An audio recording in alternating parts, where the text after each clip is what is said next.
देख मेरे भाई, ये है दुनिया। दुनिया तो ज्ञान देगी, साथ नहीं, साथ तो अपनी परछाई भी नहीं दे सकती भाई। इसीलिए कहना है कि दुनिया का काम तो बोलने का है, बोलने दे मेरे भाई। दुनिया क्या बोलती है?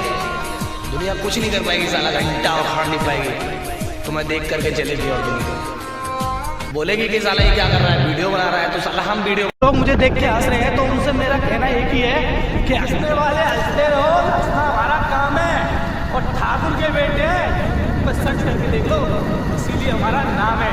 और सुन, ठाकुर साहब ही कहते हैं। तो आप देख रहे हो कि थाली परसने के बाद उड़ के नहीं आती थाली तुम्हारे पास।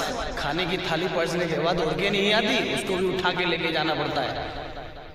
बिना तोड़े हुए कौरा मुंह में नहीं आता, उसको भी तोड़ के खाना पड़ता है मेरे भाई। अगर मेरी बात से कोई सहमत है ना मेरे भाई, तो फॉलो कर लो और आगे शेयर कर दो।